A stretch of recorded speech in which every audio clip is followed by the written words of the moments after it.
Ja läksime. Paide saab selle palli mängu panna. Mingid klubid leiavad tee sinuni. No, ta on huvitav kuju ja siuke korvpalluri kasvu, aga ikkagi selle kohta üsna kiire ja tehniline. Sonja nüüd tahab võtta ette. Ja Sonja lükkab selle risti kohe ära.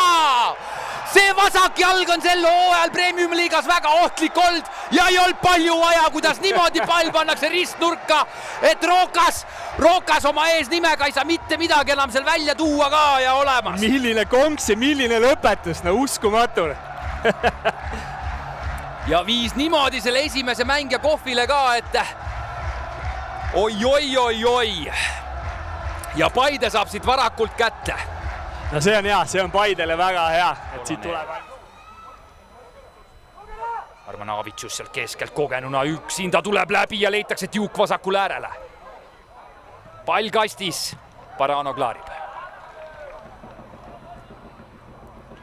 Ja nüüd on Paidel ruumi. Padamoosi küsib sinna liini taha ja sinna see pall tuleb ka. Sadauskasta vastas, 1-1 ja tuleb ja lööb ära! Ja see vend lööb ära!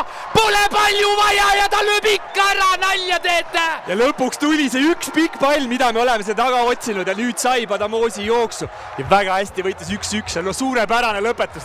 19-aastane Kambja mees, 5 mänguga 4 väravat. Ai, ja küsitakse, miks tema kohta Euroopas tuuritakse, võt sellepärast tuuritaksegi. Sadauskas saadeti kohvreid pakkima ja lükkab lihtsalt nurka. Ja on Sadauskas tal selja tagant seda Padamoosi trappinud, aga nüüd tuli see olukord, kus trumbid oleb Padamoosi käes ehk kiirusega pall selja taha. Ja suurepärane lõpet. No nii, tahavad lüüa sealt. No Cabral tahab kindlasti, selles ma ei kahtle. Ja see tuleb ka ja tuleb ikka ja milline asi sealt lahenes praegu.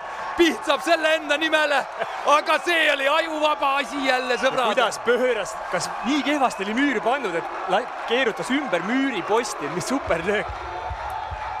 Ja Piht ikkagi tipuründajana mängib praegu paremal äärel, aga on ikkagi tipuründaja see mees ja teab, kuidas oma ninaga sinna minna. Ja aga nüüd on aeg, ma arvan, leedukate bussil hääled sisse panna, et siit on koju minek ka. Ja siin trummid on üles leitud ka sõprade poolt ja tahaks ikka uuesti näha, kuidas see pall keeris, jäi lihtsalt õhku sinna kõikeid vaatama. Anier tõstis käed 3 sekundit varem ennem, kui see värav üldse sündis. Ja, et päris täpselt ei saanud aru, kas see pall läks sisse ja joone peale või? Vaatame uuesti, Cabral pani hea palli sinna. Ja sulu seisu ka ei olnud. Piht jäi täiesti üksid. Oi, kuidas keerab! See keerutatakse normaalselt. Balti tiimid on omavahel jagelenud oma jagu ja võitjana tuleb välja Paide linna meeskond 3-0. Sammub siit teise eelringi